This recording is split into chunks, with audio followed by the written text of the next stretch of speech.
Generally, we start off with how you met, and Okay. so I let's saw start the from resume. let's start off with that. Yeah. How far back does it go? You know, I don't have a distinct recollection Okay. of when I met President Ramos. But one of the questions is, did we have a connection early on? Actually, we do, and it is a well-kept secret. Okay. You know, in 1972, I was kidnapped. Ooh. Yes, and I was in custody for almost 2 days. Wow. And my family touched base with President Ramos. Who I was think the he was either PC or Metrocom. chief of the Yeah. constabulary, He right? was head of PC at the time, yeah. And of course, it is with him that they coordinated. Long story short, obviously I'm here, so I survived that. But that's the first meaningful contact that I am aware of, although I'm sure my father was an active person in the business community. Probably had other encounters with him. In my own case, Did you get to meet him after that incident? you know, I don't Shortly have a distinct after? recollection, Oh, but okay. I am certain I at least expressed my thanks. But certainly when I encountered him later on, I was active in the Cory circles, and we would bump into each other. And on more than one occasion, he reminded me that he played a role, and I, of course, thanked him. And of course, I thanked him. Yeah. So it was more in those circumstances that I encountered President Ramos and grew to admire him. He was, of course, eventually Chief of Staff and Secretary of Defense under President Cory. And as I said, I was quite active in those Cory circles, although I never took on a government position. I was active in the campaign. During Mrs. Aquino's administration. Well, actually, even before that, you were pretty much into Opposing business. the dictatorship. etc. Exactly. Yes, from Oh. 1983, like many others, I got involved in the anti-dictatorship movement. And in the process, because the then future son-in-law of Mrs. Aquino, Eldon Cruz, worked with me. Oh, okay. Of course, I had no idea that he was going to be the son-in-law of Yes. President Cory. So parang, to a certain extent, destiny, because he eventually married Balsi, and I was very active in the anti-Marcos movement. Yeah. I gravitated and got introduced to her and to the rest of the family and became very actively involved in the anti-Marcos movement. I was part of what came to be known as the Council of Trent, which Yeah. was the brain trust of President Cory's campaign, Yeah. headed by Jim Yong Pin, and that also included Father Bernas, Baby Lopa, Tony Gonzalez, Noel Soriano, Alran Bengs, so myself. Secretary, what was the perception of FVR in the middle of all that political, the brewing political storm? He was chief implementer Yeah. of martial law. Yeah. Well, at the time I became politically active, was already late in the administration of Marcos. This was in the 1983 period already. I guess at the time President Ramos was still very much involved with President Marcos. Yeah. But I think there was a view that he was not a political operative, that he was a professional soldier, and that he did have the respect of a lot of people.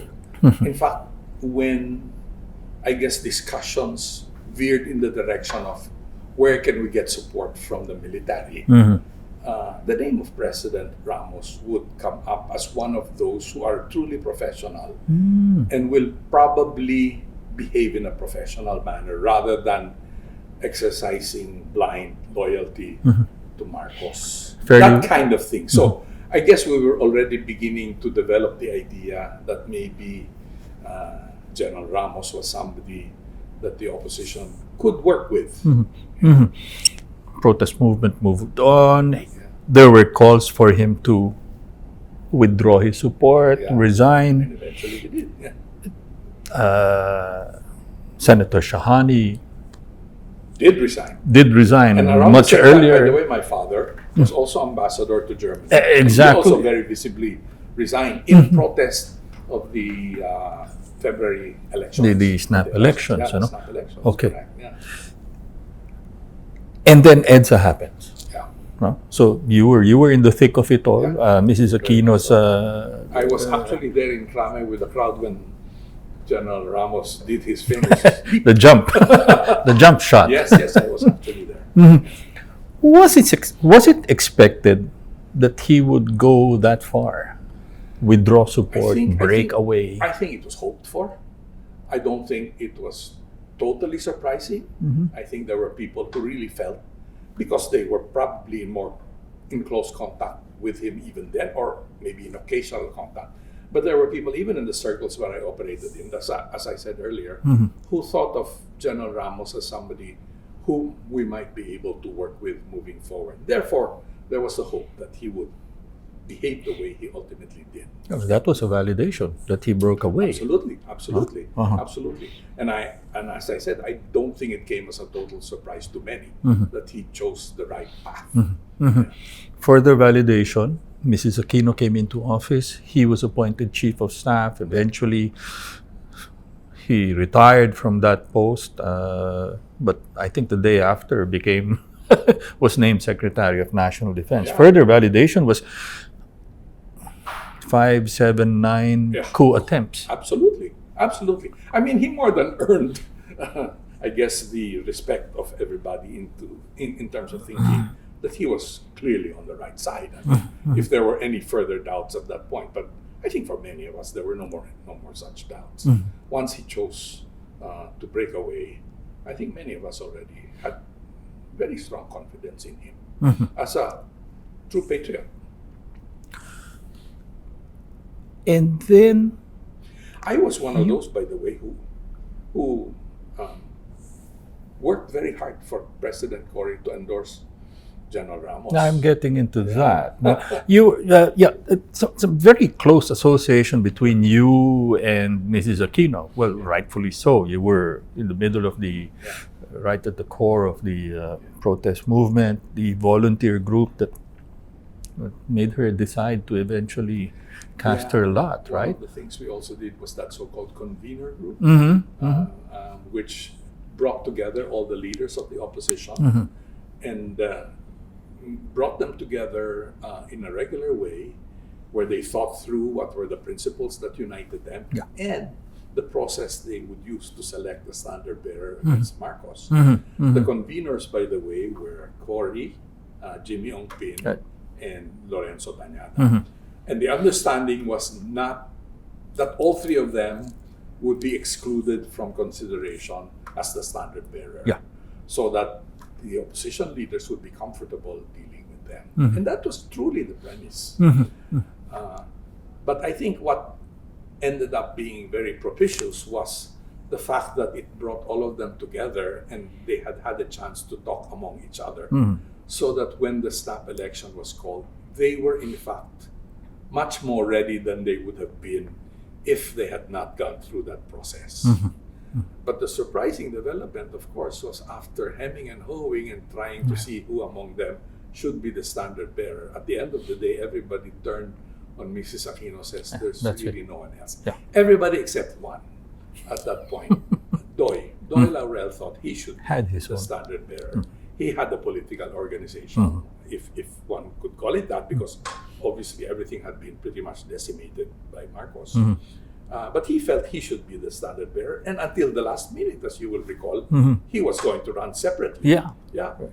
But then, I don't know, divine intervention or whatever, the pressure from everyone else convinced him to run as the running mate of President Cory. So that's the story there. But if not, I'd like to think, if not for the fact that the opposition leaders had been getting together regularly and talking about these things, they would not have been as well prepared as they were. So it was propitious, and that worked very nicely. Let me fast forward a few years. Was it the same kind of process that was done selecting a successor to President Cory? Indeed not, because the then opposition were already the ones in power. They were all cabinet members. They were all They were all political Poli- leaders. yeah. They were all governors and mayors and senators. Remember, there were elections for 24 senators in one blow. Yeah. And all these OICs became elected mayors, governors. So there was a political structure that was alive. So it went through, I think, the normal process. Wala nang convenor group. But still, the view was the endorsement of President Cory was a very vital and a very important element. Remember, General Ramos lost Secretary General, whatever he was called. He was secretary at the time. No? Lost in the nomination. Of the LDP, lost to Speaker Mitra. To Mitra, correct. And many thought that that was the end of that. And many gravitated already towards Mitra.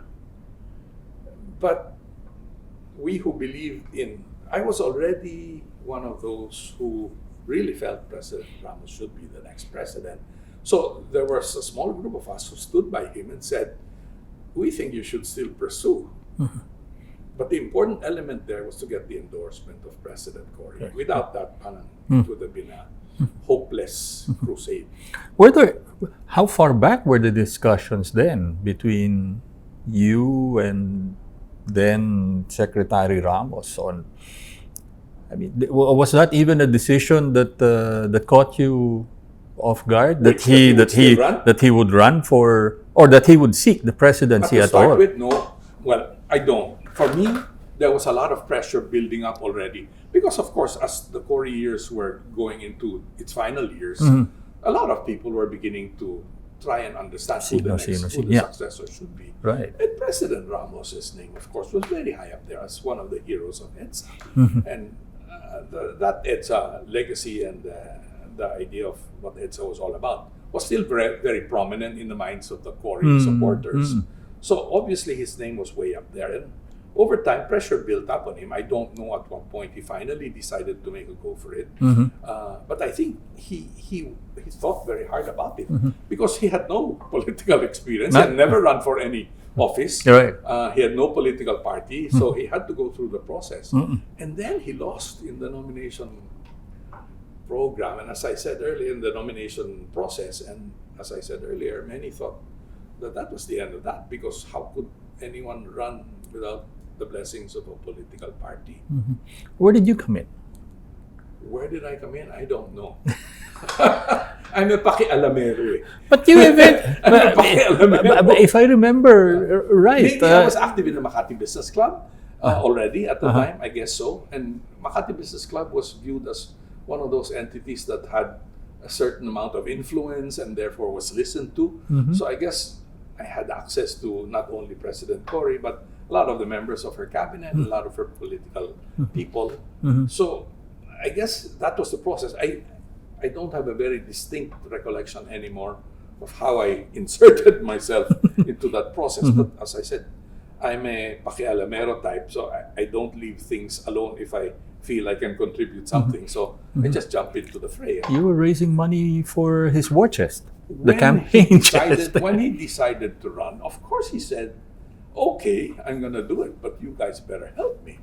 Especially since he did not have a political party. Remember, he had to concoct or come up with this thing called, what was it called? Lakas, Christian Democrat something. Which was not really a well-recognized political party at the time, but it was a registered political party. It was registered, so it worked. I mean, it was, I don't mean to demean them. I think they were serious people. But they supported President Ramos, so that became the vehicle. But there was not much more than that. So we had, he asked me to head his finance group, Right. which I did. And then Peter Garucho was named officially the campaign manager. Right. With his experience in marketing and in tourism and his contacts in the business community. The two of us worked pretty much as a team, and we raised what funds we could. And it was a very lean campaign because the official standard bearer of LDP was Mitra, and there were the likes of Danding Coanco, Imelda Marcos, Miriam Defensor, people like who that had their were own running war all chests over and the place. So it was a very tough. I even distinctly remember one wedding reception, which was a cocktail party where A lot of the senior people in the business community were there, Mm-hmm. and we were chatting. My dad was still there also. Guys like Joe Fernandez, etc. And they were asking me why I was for Ramos. I said, because I believe he's the best candidate, and I was trying to convince them that they too should be for Ramos. And most of them were saying, yeah, but he won't win. We might as well work with Mitra because he's going to be the more likely winner. Wow. So I said, wow, yeah, but doesn't it matter that somebody is the better guy? And shouldn't we support the better person, regardless of whether we think he is the clear winner or not? Well, obviously, pragmatism is a very important factor in the way business executives make their choices. Right. A lot of them were really for Mitra. I might point out even Roy Navarro, who became Secretary of Trade and Industry. But in fairness to him, well, I was the one, by the way, who contacted him in behalf of President Ramos to ask him to serve as Trade and Industry Secretary. He told me, but Ramon, I was not for President Ramos. I said, he does not care. He does not care. If he is convinced you're the right person, he will bring you in, which I thought was another point to his credit. Yeah. But anyway, going back to the story. So a lot of the people in the business community were not convinced that Ramos could win. Therefore, the fundraising was not an easy thing. We had to make do with a handful of real believers to start with. And for the others, it was a question of asking them, pwede ba, okay, you've got your main candidate, but can you give a little to our candidate also? Because who knows, he might become the president, and it would be good for you to support him as well, that kind of thing. So scraping around and doing what we could, we raised what we could, but it was hand to mouth. Our operation was in the ground floor. I used to run Asian Bank. It was a very small bank, but we had our own building there in the corner of Hilpuyat and Tordesillas, near the Mondragon, then Mondragon building. That building has now become the Shan Power. So, the ground floor there was where the office of the campaign was, and that's where people would come for money. Right. And they would all come for money, particularly when the campaign gained ground and they really needed to do things like sample ballots, right, and support their watchers and things. Huge amounts of money were needed, but we just didn't have it. So we just had to say sorry. But I found out later, President Ramos operated, I think it is part of the culture of the military, on a need-to-know basis. I did not know everything. I did not know everything. There were other pockets of funding that were taking place. There were other groups. Obviously, General Almonte was active and doing his own thing. And even the daughters, sila Angel Ramos and other close friends, were also doing their own. So it was not totally coordinated. When I had no more money, they could run to others. From others. And somehow money would emerge. Sometimes there was really no more money. But mine was not the only pool of funds, as it turned out. I did not know that during the campaign, because that's the way President Ramos likes to run things. But we managed. That was the military mind, or I think so. strategy. I think so. And those are some of the things we got to know. By the way, one more tidbit. You know that I'm the one. One of your questions was, what did we do to soften the military image and make it more acceptable to the public, etc.? Branding and image. One of our ideas was to find for him a running mate who was a highly respected person in the business community. One of the darlings of the business community then was Cebu Governor Lito Osmeña. I was the one who talked to Lito and asked him if he would be open to running. And I'm the one who introduced him to President Ramos and brought them together the first time. And they shook hands and said, okay, we're a team. Advocate for local government autonomy, very successful empowerment in his concrete specific projects in Cebu, and bringing up Cebu and making Cebu a very visible and successful province. So that was the image that Lito brought to the campaign. Actually, I thought Lito was a much clearer winner than President Ramos. But as the campaign progressed, didn't gain that much traction either. So anyway, so they became a team, and that was the idea. President Ramos was peace and order, disciplinarian, support of the military, etc. And Lito Osmeña would hopefully gain the support of the business community. And it's true, he was able to assist significantly in fundraising from the business community, because at the time talaga his image was very, very strong, very, very positive. And people were very pleased with that combination. Let me get back. How did you eventually convince Mrs. Aquino to, it's got to be Eddie? I don't know what the factors were in her mind. I think she appreciated the support that General Ramos gave her throughout her presidency. I think at the end, his very clear and consistent loyalty to her was probably one of the most decisive factors in her mind. That he was always there with her through thick and thin. One thing I discovered about the Aquinos is that the people they appreciate the most are those who are with them in their darkest moments.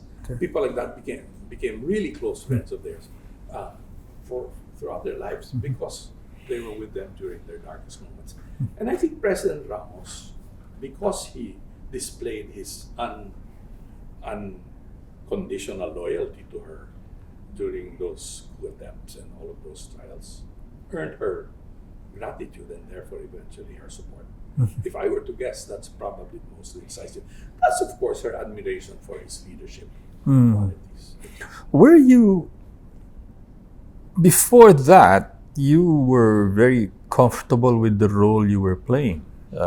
Businessman, entrepreneur, on the side, helping out, first Mrs. Aquino, and then FVR. I turned down all of Mrs. Aquino's requests for me to join government. Exactly. Yeah. Why?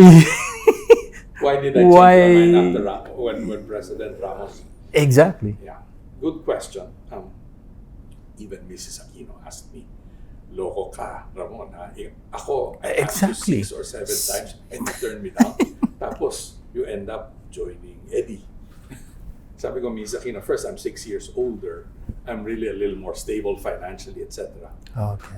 But I guess equally important was I had seen how I had pushed so many of my friends to serve in government. And many of them faced a lot of difficulties. And of course, Jimmy Ongpin's story is a tragic story. And after seeing so many of my friends make the sacrifice of working in government, and here I was making pakialam again and pushing a candidate and saying, when he won and he said, "Okay, you helped make me win, now you have to help me." I said, of course, Mr. President. Hindi ka na nagdalawang isip, no? Hindi na at that point. Talaga? Hindi na. And even if my wife would have preferred that I did not do it, at that point I said to myself, there comes a time when you feel you've got to do your part. And while I was helping out on the side, it's not the same as being on the firing line, etc. And boy, what a firing line it turned out to be for me. The trench warfare. That was not the best year of my life. By the way, it was not even a year. 11 months and 3 days. Oh my, so you really counted that. Huh? But I guess, phrase you used, real believers. Were you a real believer? Did he have a vision that you were convinced with? That was there a, I obviously there's no. One of the things I used to say to people was, okay, President Ramos has his faults, been accused of many things, etc. People would say, why are you supporting him? They accuse him of this and accuse him of that, etc., etc. I said, there's really no such thing as a perfect candidate. Yeah. You choose the person who you think is best among the candidates that you are faced with. And I said, among these candidates, it is clear to me that President Ramos has all the qualities I'm looking for. The best set of qualities among all of these others that he is running against. So that's the starting point. And then you work with that, and work with the person and you see whether you agree or not. In fact, when he asked me to serve in government, I said, what are your key policies going to be? Okay. And he said, all the things we've been talking about in our campaign, which I guess should have been obvious to me, but I guess I needed reaffirmation that he was not just saying those things because they were in his campaign speeches, but they were things he really believed in. So what were those things? In those days, the gospel was deregulation, liberalization, privatization, all of those things. And he says, those are the things I really believe in. I said, wonderful, because those are really the main policies I really want us to push. I think that those are the main ingredients to a successful economic policy and program. So you saw And adding commonality? to that, this target of getting ourselves rid of the burden of the IMF as a target. So, yes, when he said that, I said, well, fantastic. And that's when I started talking to others. He asked me to talk.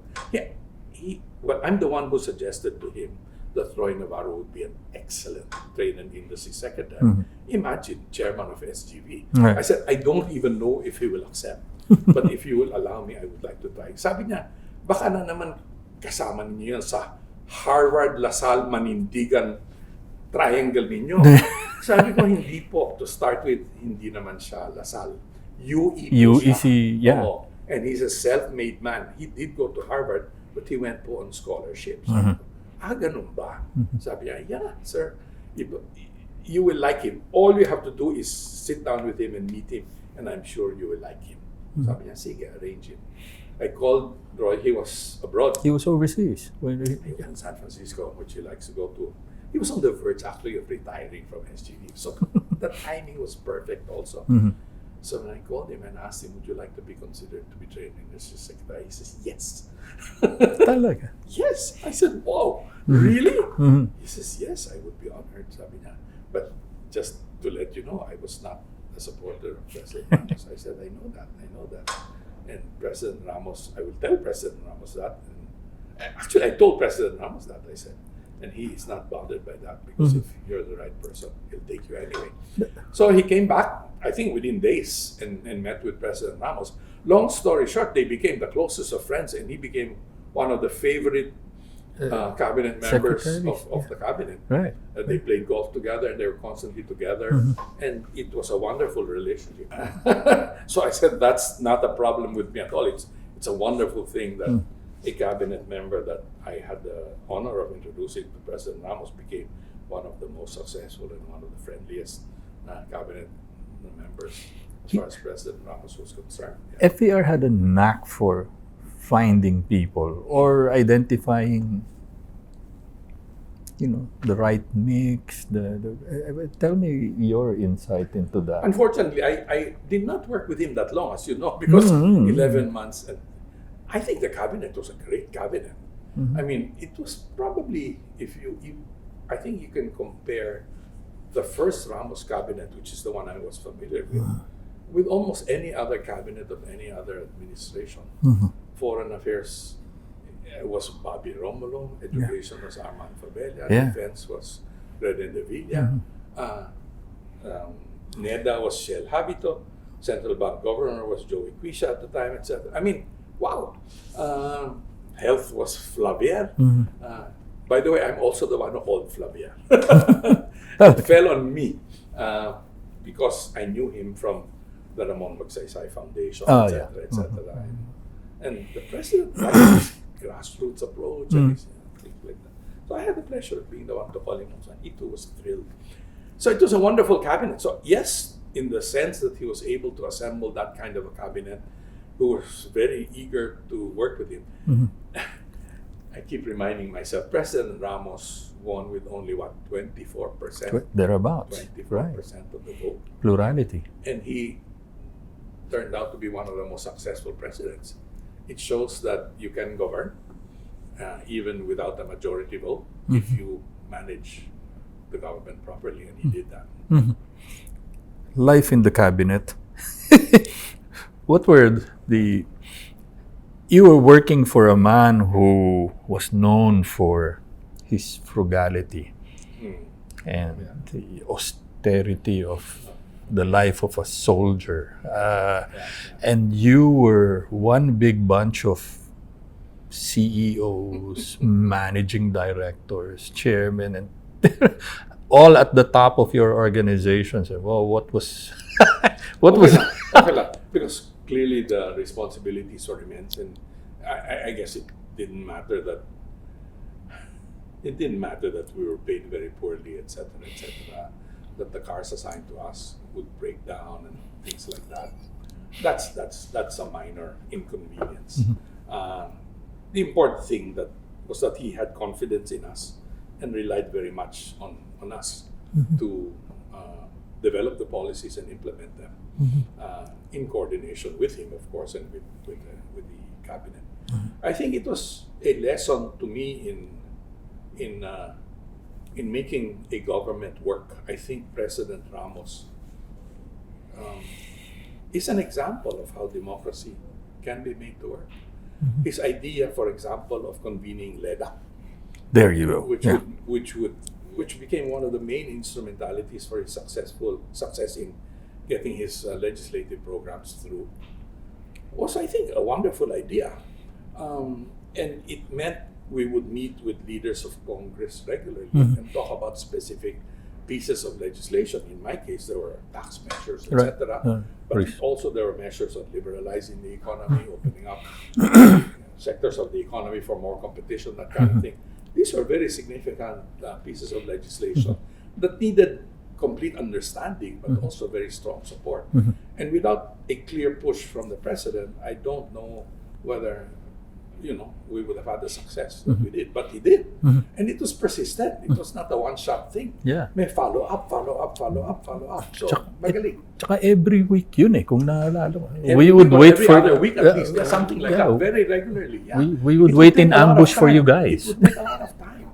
But in the end, I think it was one of the secrets to his success was his persistence. He liked listening to everyone, and even the opposition. He insisted that the opposition be in LEDA. Yeah.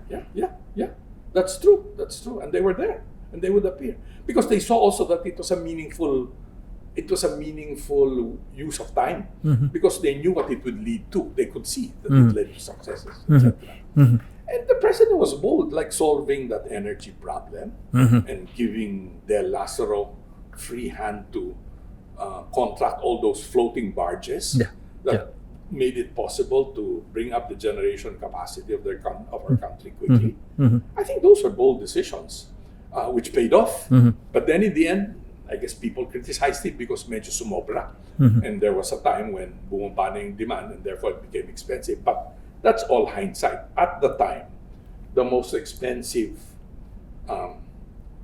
electricity was no electricity at all. It was not having it. Clearly, I mean, the cost to the economy was immense. And remember, that was inherited. The tail end of President Cory, unfortunately, was a period of those prolonged blackouts. And that was, carried through. We started in office in June, and that was still very prominent in the minds of people. That had to be addressed.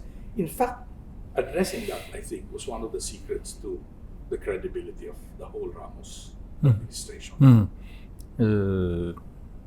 Newsweek, testimony to his ability to bring together the people, and one of the strong points that he has was bringing together the people and then giving them the authority and giving them his support on the things they wanted to do once he was convinced that they were the right things. People knew that the president had their back. Yeah. He had one irritating habit, by the way. Which one? In cabinet meetings, he would conduct 2 or 3 other meetings at the same time as the main meeting was taking place. And he gave the impression that he was not listening to the main presentation. And if you're the one who prepared days for your presentation, and then you go through your presentation and then you see him talking to others while your presentation is going on, that's kind of irritating. He's not listening. But he was listening pala. Because from time to time, he would interrupt his private conversation and go back to the main and ask pertinent questions. I don't know how he did it, but he did it. So after a while, we became believers that this guy can do 2 or 3 things at the same time. Multi-level, you know. Oh my. But it looked almost rude that Yeah. he would do that while we were doing our presentation, which, as I said, you make a presentation to the cabinet, you cannot take it seriously. Yeah, It's exactly. very hard for it. And given the personalities You involved, better be well prepared because you're gonna get bamboozled. Mm-hmm. Yeah. the work ethic, the management style. I mean, this guy started his day at 4 in the morning, and Fortunately, I was insulated enough. I wasn't playing golf with him or anything like that, so I didn't have to wake up. I didn't go on out-of-town trips with him, etc. oh, okay. I was not, I guess, in his tight circle as it evolved. There were people that he would sila Roy Navarro ngayon, sila Bobby, I think Bobby Romolo, people like that were the ones that he would often call. I was not, fortunately, I was not in, so I would go to office regularly and do my thing. And I didn't really have to wake up very early in the morning. I even refused to take radio Interviews. very early in the morning. I just said I'm not available. So yun lang, basta that's where I am. But was your fax machine churning all these Yes, of all course. these Yeah. documents Yeah, coming with from the notes, OP? with notes, etc. Oh, you got those too. Yeah. But as it turned out, not as many others. Yeah. But that was part of his Yeah. his But work part of style. his discipline also was complete staff work, which really is something that you wish more people would do more often. Before blabbering their mouths and saying things off the top of their heads without thinking things through. Just about everyone has said that, sir. That's one of the most CSW. valuable things. Yeah, it is so crucial, especially when you see how disastrous things can be when things come out of one's head without thinking things through first. You were on top of your organization, very large group as it is now. I mean, looking back at CSW, boy, that's something. I mean, how did you take to it at the time? No, actually, it was not that New. difficult because those are things we insist on doing in the business world. We really go into board meetings having analyzed the proposals we will bring to our board very, very thoroughly. And that's really what complete staff work is all about. Look at all the pros and cons, look at the analysis, look at the returns, what's in it for us, why, what are the negatives, what are the risks. These are the kinds of things, and I, of course, went through business school also, etc. So, I mean, this training is not new to those who are at senior levels in business organizations. But it was very welcome to see that it was being implemented in government. Something I guess you fully appreciated. We did fully appreciate it very much, and we practiced it very much so too. On the whole, the experience was a wonderful experience. I have no regrets. I was not confirmed. I was surprised that I was not confirmed. The whole confirmation process, by the way, is a humiliating exercise that I will never go through again. That's why I've said to even people who even hinted about things like being ambassador here, I said, no way, I will not go through that confirmation process. Did you again. expect the politics to be that intense? I think so. I did not expect that it would be a walk in the park. I mean, I But knew didn't that you see it? Didn't you see it already from the sidelines when you were working with the Actually, I saw Aquino? You know, I was with President Cory on February 26, 1986, when Marcos decided to leave, and all of a sudden she was president, and she had to form her cabinet, etc. All of us were with her supporters in the house of her sister, Right. and it took maybe 10 minutes for the politicians To come in. to start to come out of the woodwork and start grabbing for the spoils. It was quite an awakening. Hindi ka ba nasayangan because I mean the opportunity to restructure the financial component of the economy, declutter the economy. I mean, all of that was part of the blueprint. Absolutely, absolutely. Well, first, I had a great bunch of undersecretaries in finance, and I was really very fortunate. Imagine the quality, guys like Romy Bernardo and Ernest Liu. Yeah. I had Nitz Amatong, and then assistant secretary were people like Nene Guevara. Oo nga. So I mean, wow, first-rate people, and then customs commissioner was Willie Paraino, and eventually BIR was Liwai Liwai, yeah. were people whom I really admire and really thought were a great team. So parang leaving behind a group like that, I had great confidence that they would carry on the work. And then Ernest became acting secretary for several months. So parang walang gap naman. And then Bobby De Ocampo came, and so it was a continuation of the policies. And then guys like Roy and Ciel Habito were still in the cabinet, and we're strongly of the same beliefs. So I had no fears that the whole thing would be derailed simply because I was no longer there. So I was happy to be relieved of the responsibility, but comfortable in the belief that the things we believed in would be carried forward. And you've stayed connected over the years? On and off, not particularly closely, but I became very active again in the business community. My role as chairman of Makati Business Club was a role I took on the premise that that's how I could help administrations, help government, etc. Okay, and we became partners. I mean, we became very active partners of the Ramos administration because it was a friendly government and a government we were pleased to support. We worked hand in hand in many of the programs. So we were the private sector group that were supporting a lot of the legislative initiatives, etc. And that was, I thought, a meaningful role to play too. So in that sense, I was absolutely connected and working with people like the people in the cabinet and the people around the president. So we obviously did not let go. And it was working with the administration, but with a private sector hat. You've stayed connected even shortly after you left the cabinet. But so, where did he take the economy now that you were on? We became the darling of the world. We became the emerging tiger cub. We became the credibility of the Philippines was restored. I think the years I refer to President Ramos, even now, without hesitation, as probably one of the most successful Philippine presidents ever. And I think that 12 years between Cory and President Ramos were 12 very strong years for our country.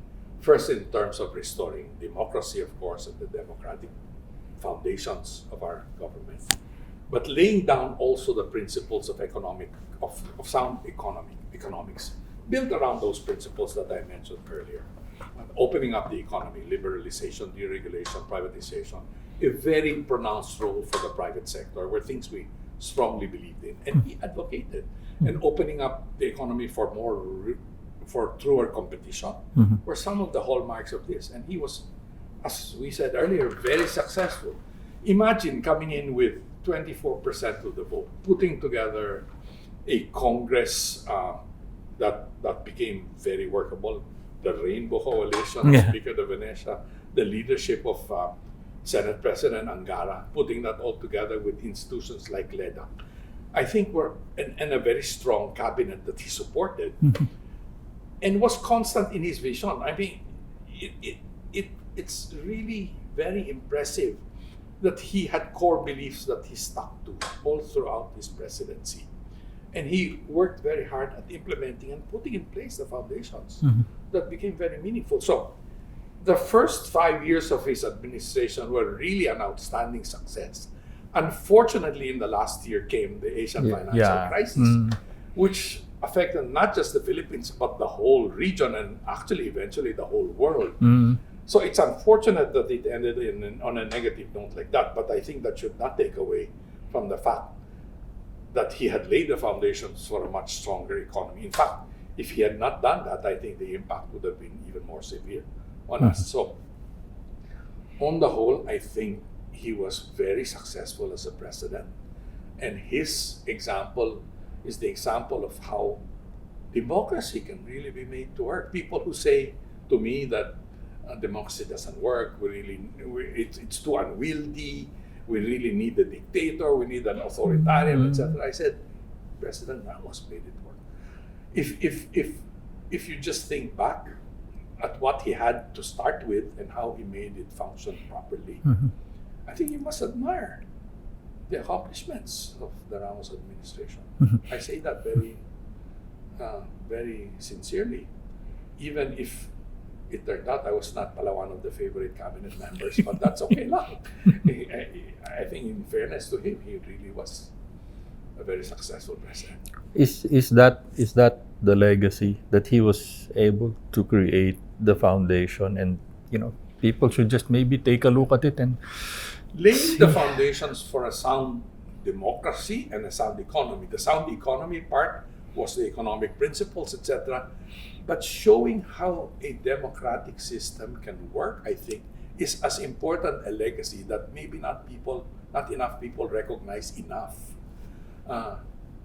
He did show that it can be made to work, and all it needs is hard work and putting together the organizational framework that can make it work. And the model is there, the framework is there, and I think it's a good model. You helped him out to get into office, get elected. Short stint in his cabinet, but looking back at everything that you worked for to get FVR there, was it all worth the trouble? Absolutely, no question. Based on what I just said, which is that he was one of the most successful presidents ever. I think he exceeded the expectations of many. We were hoping that he would be a very successful president, but I think he turned out to be an even more successful president than many of us had hoped for. Certainly in terms of the economy, putting us back on the map, restoring confidence in the Philippines from the worldwide community, and really getting started on a very positive note, solving that energy problem that was really the big headache that we had. Immediately set credibility as a major factor in his administration. Del Lazaro was another major part of the cabinet who was a brilliant guy. I mean, people like that were serving the cabinet. So parang, it was really quite an inspiring and very impressive cabinet. And those early successes and then the constant successes that followed, I think all put together translates into one of the most successful administrations this country has seen, and I hope there will be more administrations of this sort in the future. Thank you for your time. Maraming salamat. My pleasure.